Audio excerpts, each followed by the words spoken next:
ओम शांति। वाणी हज की 13/4/2022 की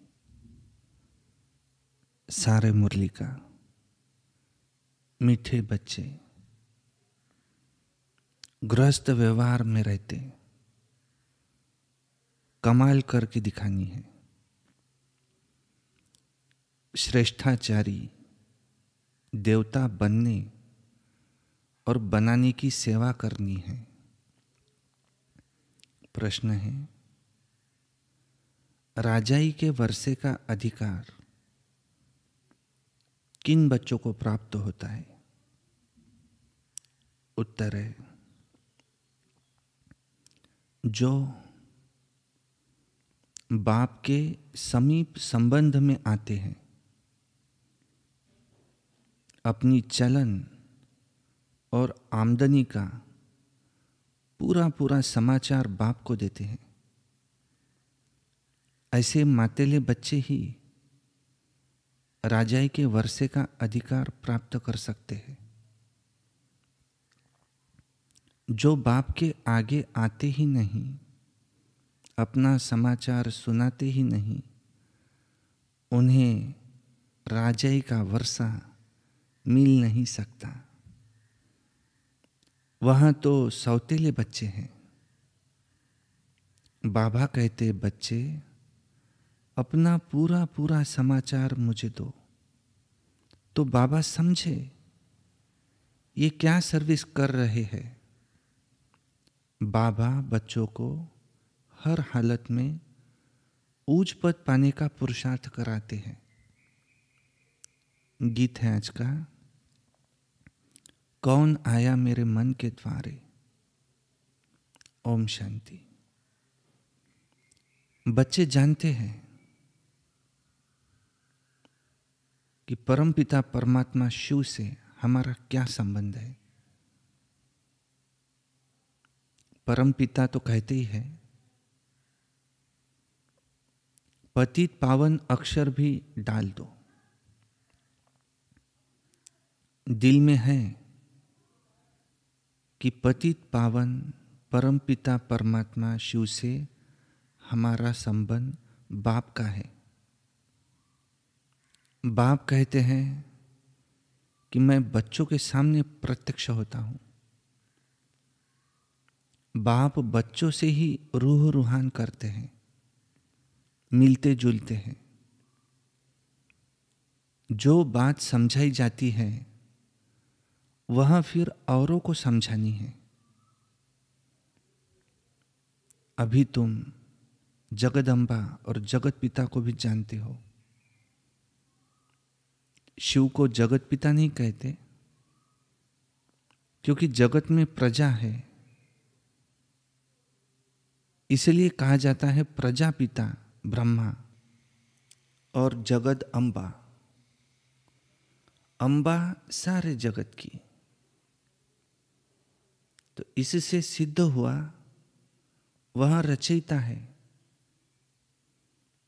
तो यह भी समझ चाहिए।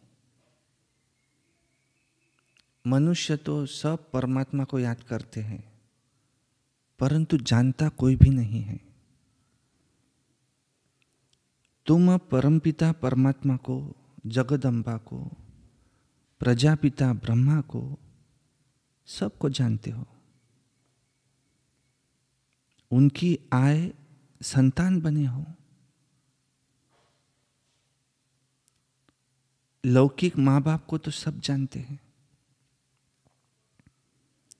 उनको जगदम्बा जगत पिता तो नहीं कहेंगे। जगदम्बा जगत पिता होकर के गए हैं। इस समय फिर तुम आकर उनके बने हो। फिर से हिस्ट्री ज्योग्राफी रिपीट हो रही है। अब तुम जानते हो कि हम अब बाप से वर्षा ले रहे हैं। बाप है स्वर्ग स्थापन करने वाला, जिसमें लक्ष्मी नारायण का राज्य था। तुमको ही बादशाही मिली थी, अब फिर से तुम ले रहे हो। तो तुमको पूछना चाहिए कि परम पिता परमात्मा को जानते हो? ये बात ऐसी है जो समझते हुए भी भूल जाते हैं। अपने आप को भूल, माता पिता को भी भूल, फिर वर्षा गवा देते हैं। यहां है ही युद्ध स्थल।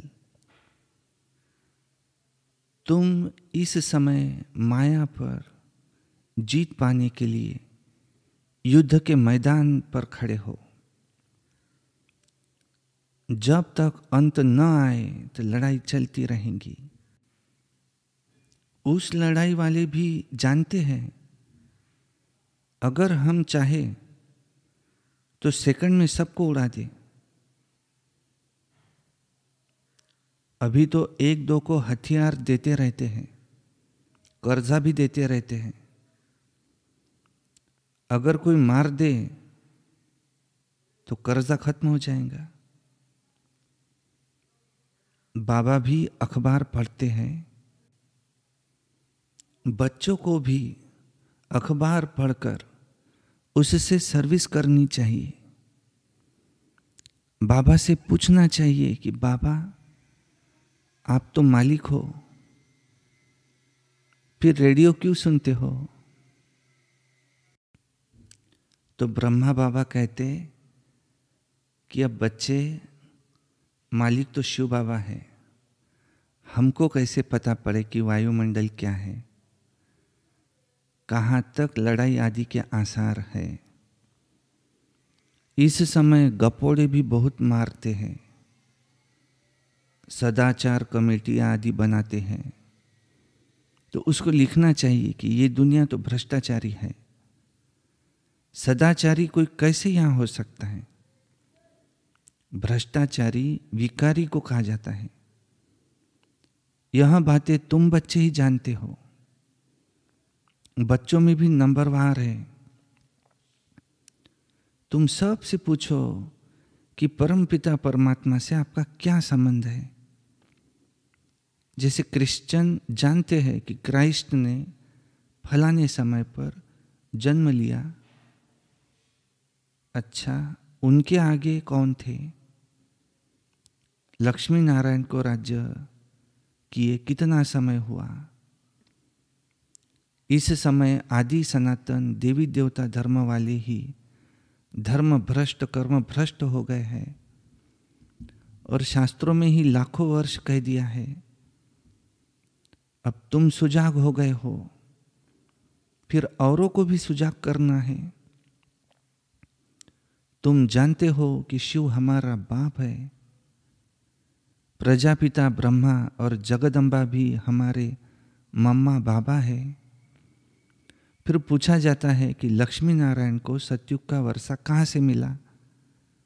5000 वर्ष हुआ मिला था, अभी तो है नहीं, अब फिर से मिल रहा है। अब हिस्ट्री रिपीट हो रही है। अब सभी को बाप का संदेश कैसे दे? क्या घर घर में ढिंडोरा पीटे? अच्छा, बोर्ड भी तुम लगा सकते हो, क्योंकि तुम हो मास्टर अविनाशी सर्जन। परम पिता परमात्मा तो निराकार है। अब यहां तो कोई भी नहीं जानते कि शिव बाबा ने किसके शरीर में जन्म लिया। ऐसे भी नहीं कह सकते कि कृष्ण के शरीर में प्रवेश कर जन्म लिया। ये तो तुम नंबरवार जानते हो कि वह हमारा परम पिता भी है और वही हमारा टीचर भी है। हमको बहुत अच्छी शिक्षा दे रहे हैं। बाबा फिर से कल्प के बाद आकर के मिले हैं। समझते हो कि पक्का पक्का निश्चय भी है, फिर भी घर जाते ही ये नशा उड़ जाता है। घर गृहस्थ में रहते, धंधे धोरी में रहते, कहाँ तक नशा रहता है ये तो जरूर बाप को लिखना चाहिए, परंतु बच्चे बाप को पूरा समाचार देते नहीं। तुम बच्चे बाप को पूरा जानते हो तो बाप को भी तुम्हारा पूरा मालूम होना चाहिए। जबकि वह तुम्हारा दादा है, तो उनको तुम्हारी चलन और आमदनी का पूरा पूरा मालूम होना चाहिए, तब तो वो तुमको मत देंगे। तुम कहेंगे शिव बाबा तो अंतर्यामी है, परंतु ये ब्रह्मा कैसे जाने?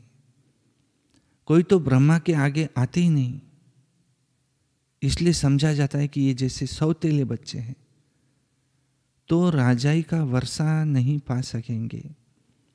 अगर श्रीमत पर चलना है तो पूरा समाचार देना है। बच्चे भी बाप का सब कुछ जान लेते हैं ना, बाप को भी समाचार देना चाहिए। यह है हमारा रूहानी गृहस्थ व्यवहार का संबंध, यह है रूहानी ईश्वरीय परिवार। सुप्रीम रूह से सभी आत्माओं का संबंध है ना। सबसे यह प्रश्न पूछो कि क्या तुम इन लक्ष्मी नारायण को जानते हो? क्या तुम परमपिता परमात्मा को जानते हो? तुम सत्युगी श्रेष्ठाचारी देवी देवताओं को जानते हो?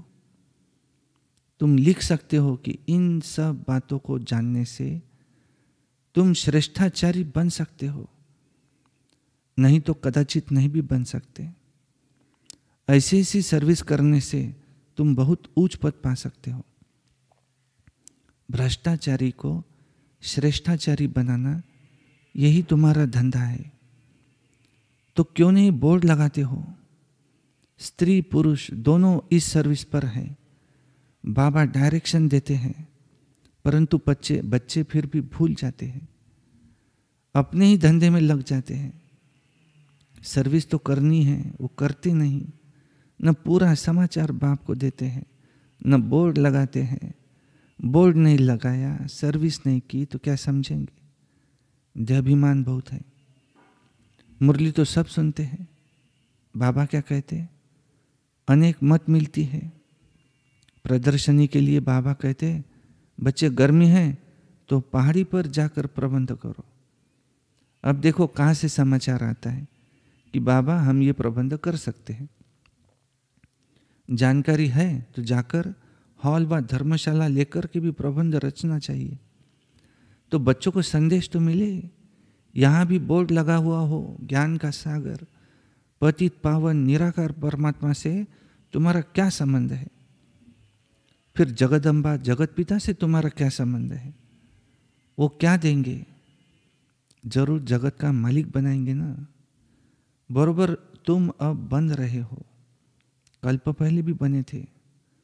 तुम यह बोर्ड लिख दो तो फिर और सब प्रश्न खत्म हो जाएंगे। लक्ष्मी नारायण को विश्व के मालिकपन का वर्षा कैसे मिला? पूछने वाला तो जरूर जानता होगा ना। अगर इतनी सर्विस नहीं करेंगे तो बाबा कहते गद्दी पर कैसे बैठेंगे? ये राजयोग है ही नर से नारायण बनने का, प्रजा बनने का नहीं। क्या तुम यहाँ प्रजा बनने आए हो? बाबा के पास समाचार आए तो बाबा समझे कि ये सर्विस कर रहे हैं, तो न घर का न सर्विस का समाचार देंगे तो कैसे समझेंगे कि ये विजयमाला में आएंगे? निश्चय बुद्धि विजयंती संशय बुद्धि विनश्यंती। तो तुम जानते हो अभी हमारी राजधानी स्थापन हो रही है, और उस राजधानी में उच्च पद पाने का तुम बच्चों को पूरा पुरुषार्थ करना चाहिए। परंतु कोई की तकदीर में नहीं है तो टीचर भी क्या कर सकता है? तुमने ऐसे कुछ खोटे कर्म किए हैं जो तुम्हें भोगना पड़ता है। मम्मा ने अच्छे कर्म किए हैं तो कितना अच्छा अटेंशन से मम्मा ने उच्च पद प्राप्त किया। तुम बच्चों को हर हालत में खूब पुरुषार्थ करना चाहिए। बाबा ने तो राय दी है, बोर्ड बनाए लगाना चाहिए, छोटे छोटे पर्चे बनाकर बांटने चाहिए कि इन लक्ष्मी नारायण को जानने से तुम यहाँ श्रेष्ठाचारी देवता बन जाएंगे। शुभ कार्य में देरी नहीं करनी चाहिए। तुम मीठे मीठे बच्चों को बहुत सर्विस करनी चाहिए। गृहस्थ व्यवहार में रह के कमाल करके दिखानी है, कब छोड़ने का ख्याल नहीं करना है। तुम जानते हो बाबा हमको ब्रह्मा के द्वारा सिखला रहे हैं। शिव बाबा भारत में आया है तो क्या निराकार आया? कैसे आया? क्या किया? कोई को भी पता नहीं है। शिवरात्रि मनाते हैं, जरा भी पता नहीं है। परमात्मा आते ही है पावन बनाने। बाबा कहते कोई भी बात में मूंझते हो तो पूछो कि बाबा हमको ये बात समझ में नहीं आ रही। 84 जन्मों का राज भी समझाया है, वर्णों में भी आना है। तुम ये धारणा करते हो बरोबर हमने ही 84 जन्म लिए हैं। अब फिर हम सूर्यवंशी बनते हैं। जितना जो पुरुषार्थ करेगा बाबा कहते उच्च पद पाएगा। कितनी सहज बात है, फिर भी बुद्धि में बैठता नहीं। तो बाबा कहते आकर के पूछो कि बाबा हम इस समझाने में मूंझते हैं, पहले पहले अल्प का परिचय देना है। तो बोर्ड पर लगा सकते हो, बोर्ड पर लगा दो कि इस नॉलेज से तुम सदा सुखी श्रेष्ठाचारी बन जाते हो। तो ये अच्छा है ना, टेम्पटेशन होगा, क्यों ना इसी बात जाकर के समझे। बाबा सर्विस से समझ जाएंगे कि कौन कौन सच्चा बच्चा है। जो अटेंशन देते हैं वही माला का दाना बनेंगे। तो करके दिखाना है। तुम तो प्रैक्टिकल सम्मुख बैठ सुन रहे हो, बाकी बच्चे मुरली द्वारा सुनेंगे। ये सब समझने की बातें हैं। परमात्मा बाप भी है, फिर पतित से पावन बनाकर ले जाते हैं तो गुरु भी हो गया। सृष्टि के आदि मध्य अंत की नॉलेज देते हैं तो शिक्षक भी हो गए, शिक्षक बन पढ़ाते हैं तो तीनों हो गए ना। परंतु बहुत बच्चे हैं जो भूल जाते हैं, बुद्धि से वो नशा निकल जाता है। नहीं तो स्थायी खुशी रहनी चाहिए। अच्छा, मीठे मीठे सिके लधे बच्चों प्रति माता पिता बाप दादा का याद प्यार और गुड मॉर्निंग। रूहानी बाप की रूहानी बच्चों को नमस्ते, और हम रूहानी बच्चों की रूहानी बाप दादा को याद प्यार गुड मॉर्निंग नमस्ते। धारणा के लिए मुख्य सारे, विजय माला का दाना बनने के लिए अपने ऊपर पूरा अटेंशन देना है। श्रेष्ठाचारी बनने और बनाने की सेवा करनी है। दूसरा है कोई भी ऐसा खोटा काम नहीं करना है, कोई ऐसा खोटा कर्म नहीं करना है कि जिसकी फिर भोगनी पड़े। बाप की राय पर कदम कदम चलना है। वरदान है अपनी आकर्षणमय स्थिति द्वारा सर्व को आकर्षित करने वाले रूहानी सेवाधारी भव। रूहानी सेवाधारी कभी यह नहीं सोच सकते कि सेवा में रुद्धि नहीं होती या सुनने वाले नहीं मिलते। सुनने वाले बहुत हैं, सिर्फ आप अपनी स्थिति रूहानी आकर्षण में बनाओ। जब चुंबक अपनी तरफ खींच सकता है तो क्या आपकी रूहानी शक्ति आत्माओं को नहीं खींच सकती? तो रूहानी आकर्षण करने वाले चुंबक बनो, जिससे आत्माएं स्वतः ही आकर्षित होकर आपके सामने आ जाए। यही आप रूहानी सेवाधारी बच्चों की सेवा है। स्लोगन है समाधान स्वरूप बनना है तो सबको स्नेह और सम्मान देते चलो। अच्छा, ओम शांति।